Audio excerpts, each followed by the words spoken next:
Welcome to channel friends, आप सभी का स्वागत है आपके अपने यूट्यूब चैनल पे। ऑल ऑफ चैनल को सब्सक्राइब कर लीजिए और बेल आइकन वाला बटन प्रेस कर दीजिए। इसी के साथ टेलीग्राम ग्रुप से जुड़ जाइए। तो एसबी क्लरिकल का एग्ज़ाम का सेल्फ गिवन एनालिसिस जो वो करने वाले हैं इस वीडियो में। तो क्या सच में क्वांट का एग्ज़ाम जो है वो टफ आ रहा है? कितने क्वेश्चन करने लायक हैं? रीजनिंग का लेवल क्या आ रहा है एग्ज़ाम के अंदर? इंग्लिश का लेवल क्या आ रहा है? 11 जुलाई को सेकेंड शिफ्ट के अंदर मेरा जो एग्ज़ाम था वो था, तो मैं आप लोगों को एक होनेस्ट रिव्यू जो वो देने की कोशिश करूँगा, और जिससे आप लोगों को पता लग पाएगा कि यार अगर एग्ज़ाम हमें टफ़ लग रहा है या हमें इजी लग रहा है तो हमारी प्रिपरेशन कहाँ तक है, हमें कितनी और प्रिपरेशन करनी चाहिए, क्या हमारा वे होना चाहिए। तो पूरा कंप्लीट इसके अंदर आप लोगों को पता लगेगा, क्योंकि अब आपका एसबी क्लरिकल तो हो चुका है, पर आने वाले टाइम में आप लोगों का आरआरबी का एग्ज़ाम है, पीयू का। आरआरबी क्लरिकल का है, आईबीपीएस पीयू का होगा, आईबीपीएस क्लरिकल का होगा, एसबी पीयू का होगा, एसबी क्लरिकल मेंस भी होगा। तो बहुत सारे एग्ज़ाम आने वाले टाइम में हैं। तो एक अभी से अच्छी स्ट्रेटेजी के साथ काम करोगे तो डेफिनेटली आपको जो वो सक्सेस मिलेगी। तो चलिए बात करते हैं पहले 11 जुलाई की सेकंड शिफ्ट के बारे में। देखिए, क्वांट की अगर मैं बात करूं तो होनेस्ट रिव्यू क्वांट का है कि वहाँ पे line graph data interpretation 5 question पूछे गए थे, इजी टू मॉडरेट थे, और 5 के 5 क्वेश्चन मैंने बनाए थे। अब इसमें दिया हुआ क्या था कि इसमें टोटल नंबर ऑफ कुछ चीज़ें दे रखी थी। मान लीजिए टोटल प्रोडक्ट मान लेते हैं, अपने मान लेते हैं वो टोटल अपने को दिए होते कितने टोटल है, उसमें से ये बता रहा था कि इतने जो वो बेचे गए हैं उनका परसेंटेज अपने को दे दिया कि इतने बेचे गए हैं। अब टोटल में से अगर परसेंटेज दे देगा जितने बेचे गए हैं, तो बाकी का जो बचेगा परसेंटेज हमेशा 100 में से होता है। जो ये बेचे गए परसेंटेज आ गया, और इसमें से अगर इसको माइनस भी कर देंगे निकाल के वैल्यू, तो अपना नहीं बेचे गए आ जाएगा। और अगर इस परसेंटेज को 100 में से माइनस करेंगे और जो बाकी का परसेंटेज बचेगा उसको डायरेक्ट करेंगे तो भी आ जाएगा। तो ये डीआई आपका टफ या लेंथी डीआई नहीं बोलूँगा इसको मैं, इस डीआई को मैं बोल सकता हूँ मॉडरेट डीआई बोल सकता हूँ, क्योंकि इसमें थोड़ा सा टाइम लग रहा था आप लोगों को। इसके बाद बात करूँ सिंप्लीफिकेशन के 10 क्वेश्चन आए थे, 10 या 12 क्वेश्चन थे, पर ईजी क्वेश्चन थे, कोई ज़्यादा टाइम यहाँ पे नहीं लग रहा था। अगर आपने अच्छे से कंसेप्ट सीखे हैं तो ईजिली आप लोग इस क्वेश्चन को करके ले जाओगे। क्वाड्रेटिक इक्वेशन के 5 क्वेश्चन ईजी क्वेश्चन थे, कोई ज़्यादा लेंथी वहाँ पे नहीं थे, डायरेक्ट वहाँ पे थे कि 3x2 2 1 3 इस तरह से पेयर बन रहे थे, 6x7 के पेयर बन रहे थे। इसके बाद जो आपका सेक्शन आता है Q1 Q2 का, यानी क्वांटिटी 1 और क्वांटिटी 2 का, इसमें देखिए कुछ भी लेंथी नहीं था। अगर आप लोग बोलोगे सर ये लेंथी था, तो देखिए ये लेंथी नहीं था। इसमें 5 क्वेश्चन थे।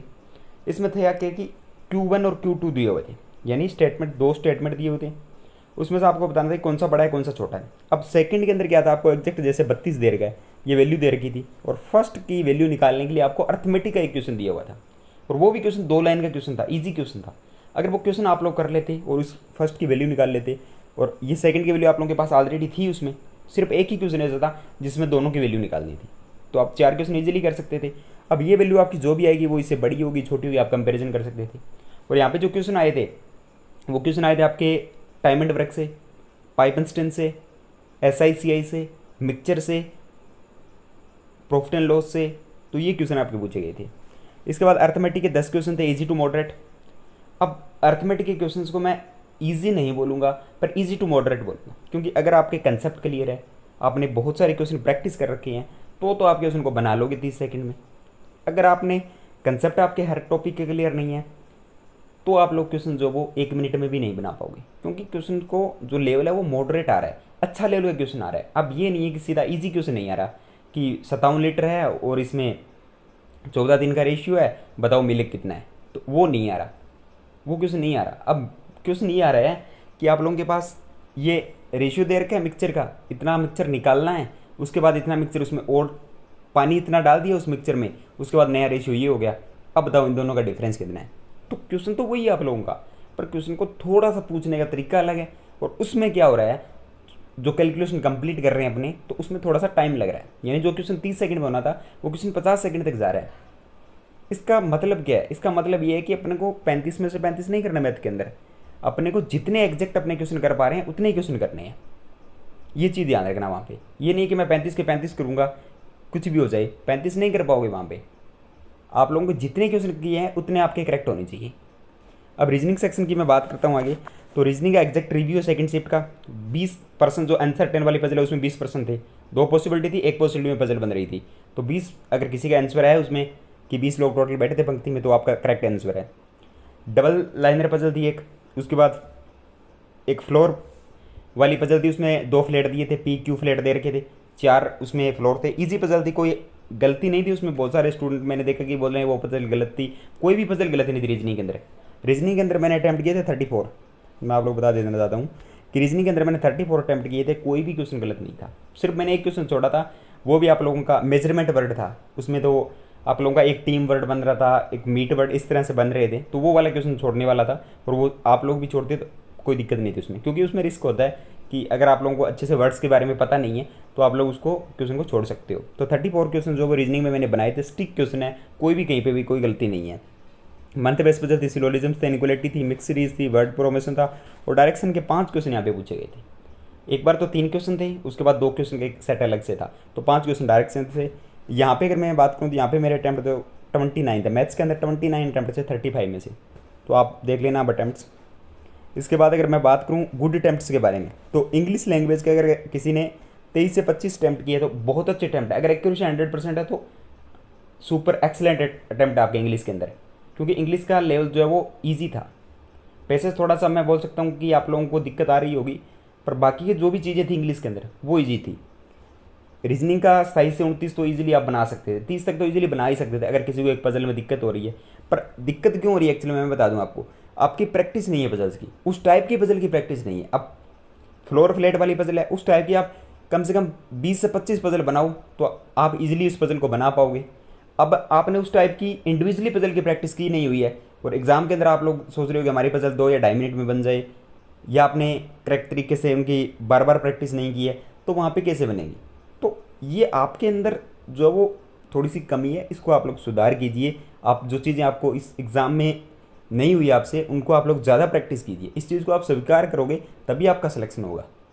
अगर आप ये स्वीकार करोगे कि मैं सही था, एग्ज़ाम के अंदर पजल गलत था, तो उससे सिलेक्शन नहीं होगा, क्योंकि एग्ज़ाम के अंदर सारे रीजनिंग के क्वेश्चन करेक्ट थे। तो ये बात आप ध्यान रखिए। क्वांटिटी एप्टीट्यूड की बात करें, अगर आप लोगों के 21 से 23 अटैम्प्ट है, अच्छे एक्यूरेसी है आपकी 100%, तो कोई दिक्कत नहीं है, आपके अच्छे मार्क्स हैं। और ओवरऑल आपके 71 से 77 अगर किसी अटैम्प्ट है तो गुड है। मेरे यहाँ पे अटैम्प्ट मैं आप लोगों को बता दूँ 80 अटैम्प्ट है, सेकंड शिफ्ट 11 जुलाई। और एग्जाम के अगर लेवल की बात करें तो इंग्लिश का लेवल इजी टू मॉडरेट है, रीजनिंग का लेवल इजी टू मॉडरेट है, और क्वांट का लेवल मॉडरेट आ रहा है। कल से भी मॉडरेट आ रहा है, कल से जितनी भी शिफ्ट हुई है एग्जाम के अंदर, तो क्वांट के अंदर 25 से 30 क्वेश्चन आपके गुड अटैम्प्ट्स में जा रहे हैं। 35 वाला बहुत कम स्टूडेंट है जो 35 बना के आ रहे हैं क्वांट के अंदर। अगर किसी की बहुत अच्छी प्रैक्टिस है तो वही 35 बना पा रहा है। और सेकंड शिफ्ट के अंदर तो थोड़ा सा मॉडरेट पेपर था, तो 30 तक अगर किसी ने बनाए हैं तो बहुत अच्छे हैं, और एक्यूरेसी आपके 100% होनी चाहिए। और अगर किसी ने 25 से 23 या 24-25 इस तरह से क्वांट के अंदर बनाई है और एक्यूरेसी अच्छी है, तो भी आपके अटैम्प्ट अच्छे हैं। तो ये एक एग्जैक्ट रिव्यू था जो मैंने एग्जाम दिया और आप लोगों के साथ शेयर किया।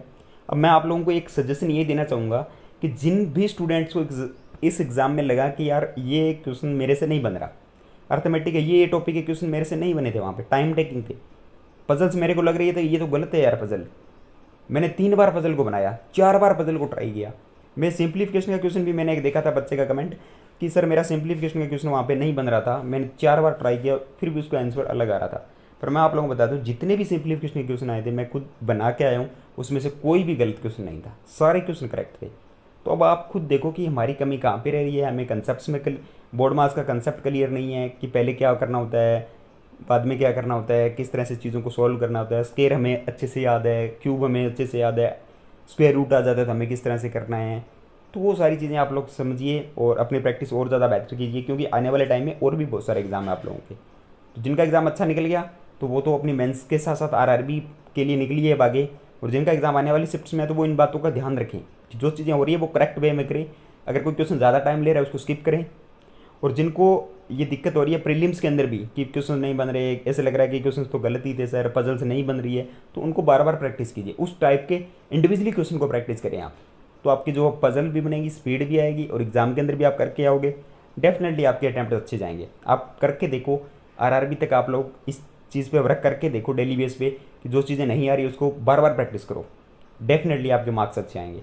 तो उम्मीद करता हूँ आपको ये वीडियो पसंद आया, लाइक शेयर कीजिए। अगर आप लोग मेंस के लिए प्रिपरेशन करना चाह रहे हो तो अफेयर क्लाउड्स बेस्ट है जीए के लिए, इससे बाहर कुछ भी नहीं आएगा।